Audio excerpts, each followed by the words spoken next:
Specific electrical conductivity and total alkalinity are tested at the same time on unfiltered stream water samples. These samples are collected in large, wide-mouth Nalgene bottles. In your water chemistry laboratory, check the sample bottles and arrange them in numerical order, alongside the HI7031L conductivity standard solution, in order to equilibrate them to room temperature.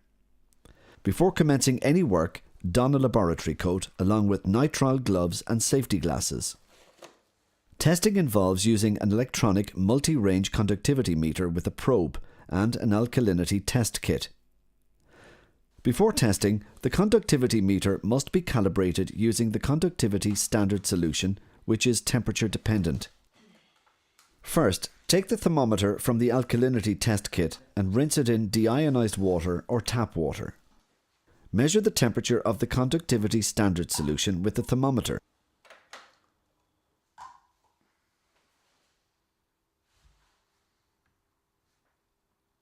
Record this temperature in the water chemistry data book.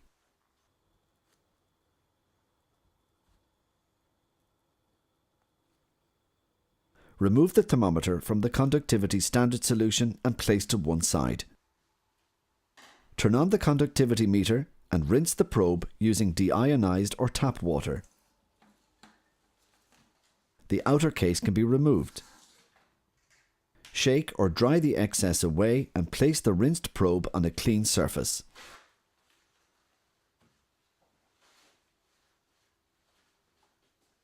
Wait until the meter reading returns to 0 before proceeding. Press the button labelled 1999 microsiemens per centimetre to ensure that the reading unit is set to microsiemens in the top right-hand corner of the display, as all measurements must be in these units. Begin the calibration mode on the meter. Insert the probe into the conductivity standard solution, ensuring the whole probe is submerged. Wait for the display to settle on a reading. Note the temperature of the conductivity standard solution as measured by the probe on the meter display. Record it in the water chemistry data book. Referring to the temperature as measured by the analog thermometer, read the scale on the side of the conductivity standard solution bottle. Note the temperature standardized conductivity value to the nearest degree. To calibrate the meter, remove the small yellow screwdriver from the kit. Insert the screwdriver into the bottom of the meter. Gently turn the screw until the display reading matches the desired temperature standardized conductivity value.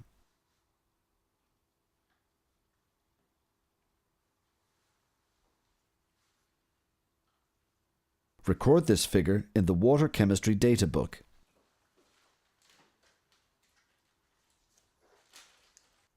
Return the screwdriver to the kit. Remove the probe from the solution, rinse it well with deionized or tap water and place it on a clean surface.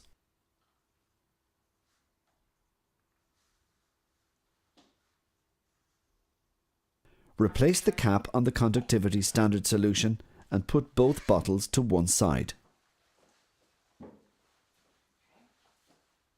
Thoroughly rinse the conical flask with tap water.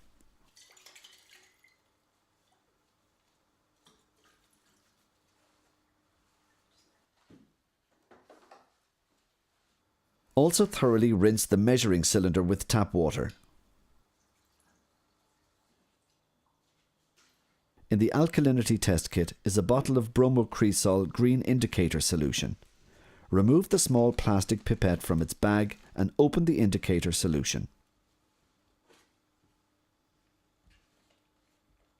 Place the opened bottle back into the kit box. Note that the indicator solution will stain work surfaces, clothing and skin and should be handled with caution. There are two titrators in each test kit, one containing a cartridge of 1.6N sulfuric acid and the other containing a cartridge of 0.16N sulfuric acid. Each titrator has a delivery tube labelled for the different acid strengths. Always ensure you use the 1.6N acid to begin with.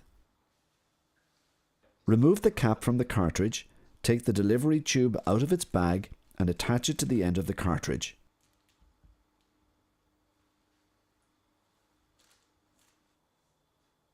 Carefully dispense a small amount of acid into the sink or large Nalgene laboratory beaker. Ensure the delivery tube contains no air bubbles. You are now ready to begin testing. Place the titrator to one side and remove the cap from the first stream water sample bottle. Pour just a small amount, around 20 milliliters of the stream water sample into the glass measuring cylinder and rotate to rinse the cylinder. Dispose in the sink or laboratory beaker. Fill the measuring cylinder with 100 milliliters of the stream water sample. Measure this precisely. Always read from a flat surface and at eye level from the base of the meniscus. Meanwhile, place the conductivity probe into the remaining stream water in the sample bottle and leave it to stabilize. Take the measured 100 milliliters water sample in the glass measuring cylinder and pour the whole contents into the conical flask. With the pipette, add 3 drops of bromocresol green indicator solution to the conical flask. Swirl the sample well to ensure that the solution is evenly mixed.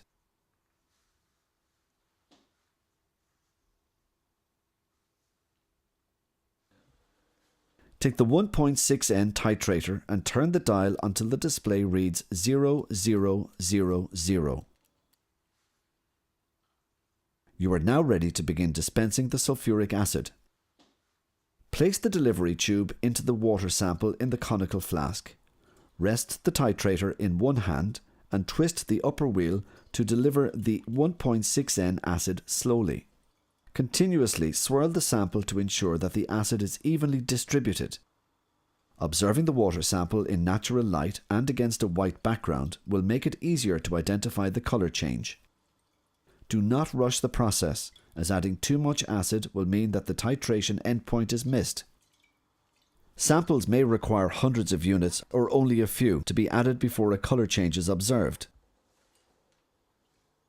Continue to add sulfuric acid stepwise until you observe the first permanent color change from blue to green. When you observe a permanent change in color to green, mentally note the reading on the dial. To confirm the endpoint has been passed, add a few more units of acid and observe a color change from green to straw yellow. Record the number of units noted at the first permanent color change from blue to green in the total alkalinity column of the water chemistry data book. Dispose of the flask contents in the sink or laboratory beaker. Take note of the reading from the conductivity probe. Record this reading in the water chemistry data book in the conductivity column adjacent to the total alkalinity reading, double checking that the site number on the bottle matches the one in the water chemistry data book. Rinse the probe with deionized or tap water and place it on a clean surface. Repeat this process for all samples. It is imperative that the conductivity and total alkalinity tests are done together and at the same time, as this is most efficient, and a sample will begin to degas once the bottle is opened. If a total alkalinity reading is 30 or less, the titration must be repeated using the cartridge containing the weaker 0.16N acid. When all conductivity and total alkalinity measurements have been taken, always repeat the process for the first 3 samples. Record the repeat measurements in the water chemistry data book in brackets after the original ones. Also take repeat measurements for any readings that you feel are atypical. Finally, remeasure the conductivity standard solution and record the result in the water chemistry data book. When all the tests are complete, carefully empty the bromocresol green indicator from the pipette into the bottle, return the pipette to its bag, and replace the cap on the bottle.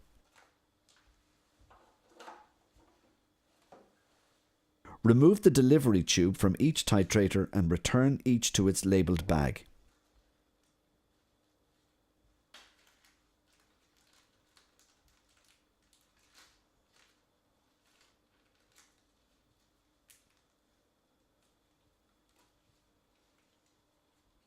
Replace the cap on each acid cartridge and return the titrators to the kit along with the rest of the equipment.